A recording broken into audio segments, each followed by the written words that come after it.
2100년의 시간을 관통하는 생존의 마스터 클래스. 지금 우리에게 필요한 것들, 사마천의 사기, 전략적 통찰, 인간 본성의 권력, 그리고 부의 본질에 대한 해부입니다. 강대국의 무기가 된 2100년 전의 텍스트입니다. 왜 지금 세계는 다시 사마천을 읽을까요? 패권국의 전략 속에서 사기는 역사 왜곡의 도구이자 동시에 차원 높은 가치관의 나침판으로 작용합니다. 미국 미래 물리적 전략은 하드파워였죠. 무기는 군사력, 경제 제재, 기술 패권이었죠. 중국은 과거 이념적이었습니다. 전략은 소프트 파워였죠. 그래서 동북 공정도 나오지요. 중국의 무기는 역사 왜곡이고 문화적 종속이었습니다. 기원전 108년 고조선 멸망사 등 사기의 정치적 활용이 있었던 거지요. 사기의 진정한 가치는 초월적 인본적이어야 합니다. 전략은 휴먼 파워지요. 사기의 무기는 치열한 현장 정신과 통섭의 지혜지요. 차원 높은 가치관의 형성입니다. 고통이라는 절대적 시선은 바로 사마천의 생애를 봐야 합니다. 황제의 권력에서 한무제는 60년 통치하며 제국을 확장시켰지요. 기원전 145년에 한무제가 탄생했습니다.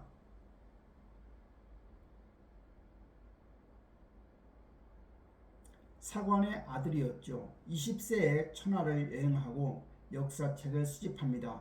치열한 현장 정신이죠. 37세에 고조선이 멸망했는데 기원전 108년에 현장을 목격합니다. 47세에 친구 유령을 두둔하다 한무제의 분노를 사형 선고를 받습니다. 절망의 밑바닥입니다. 49세에 사형을 면하기 위한 보석금 50만 전의 부재로 누구도 도와주지 않는 절대 고립의 상황에서 인간 본질을 다시 묻게 됩니다. 바로 기록자의 운명 사마천에 대한 이야기입니다.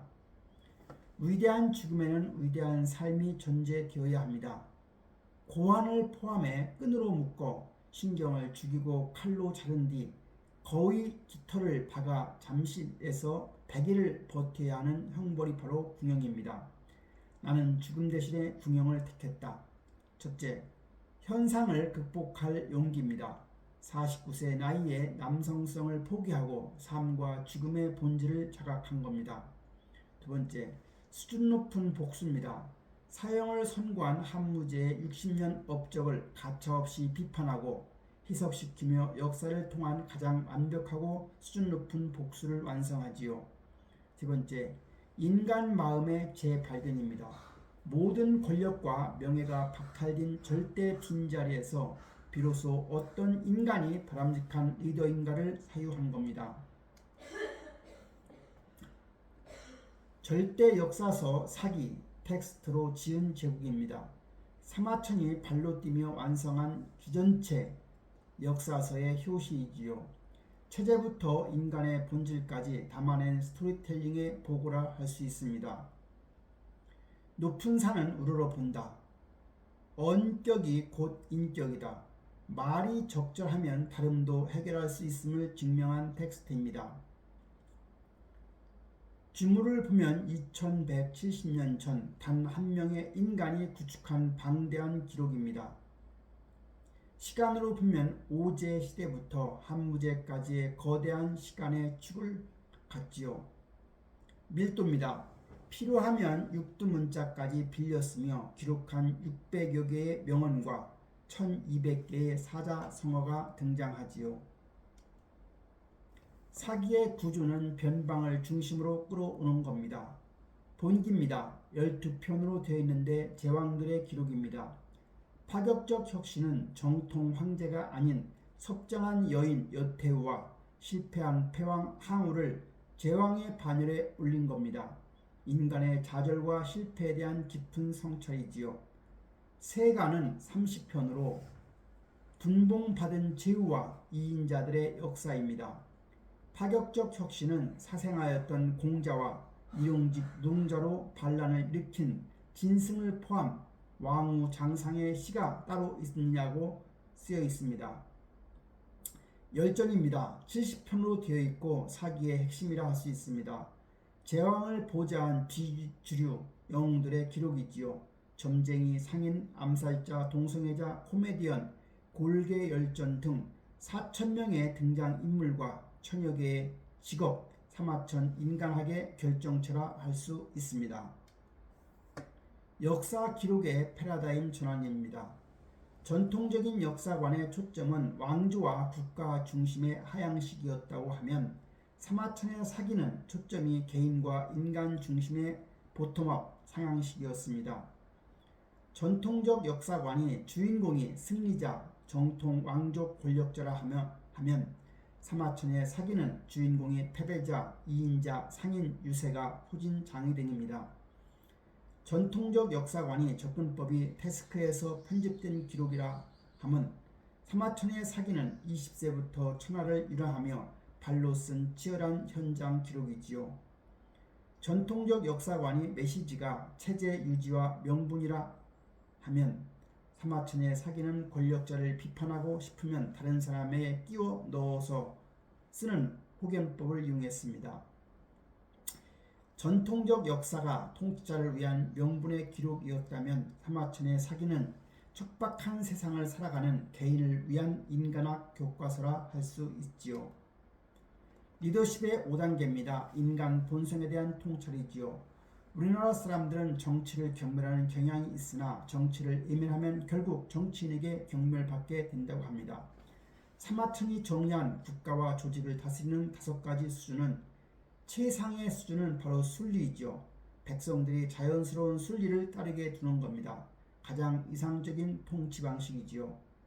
차선은 이익입니다. 이익을 이끌어 잘 살게 해주는 겁니다.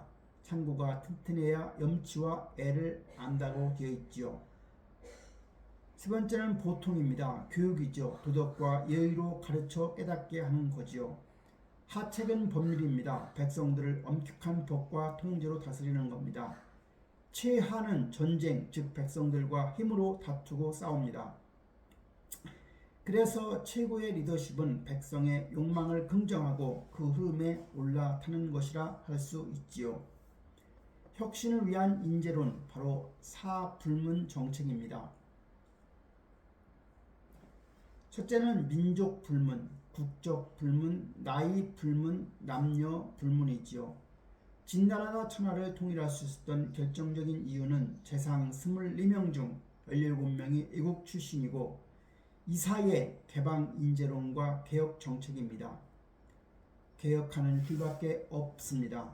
시스템과 법이 지켜지지 않는 이유는 철저히 위에서부터 지켜지지 않기 때문이죠. 순수한 능력과 성과입니다. 임목득신, 법을 지키면 금 50냥을 상을 내린다고 하기까지 했지요.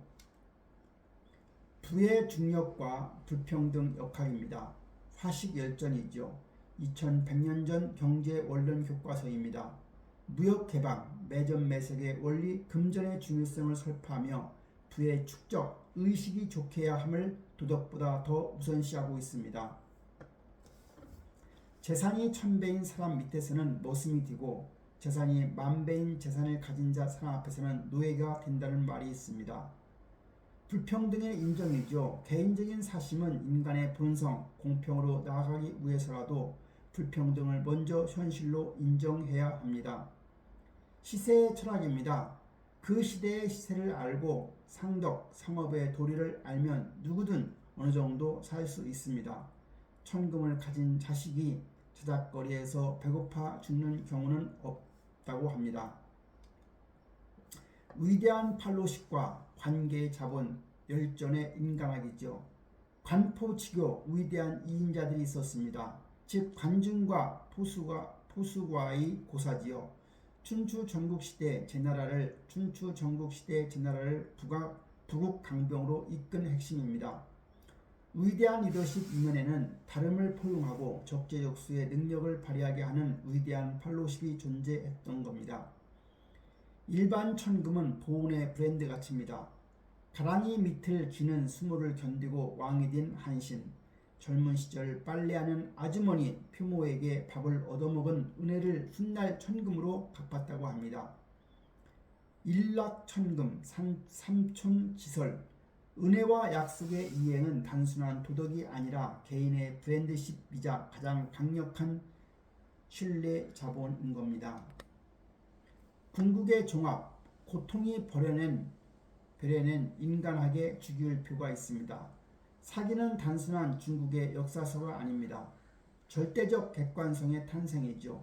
신체적 훼손과 사회적 파멸, 분영이라는 극단적 고통은 사마천에게서 왕족과 엘리트의 편향을 완전히 도려냈습니다.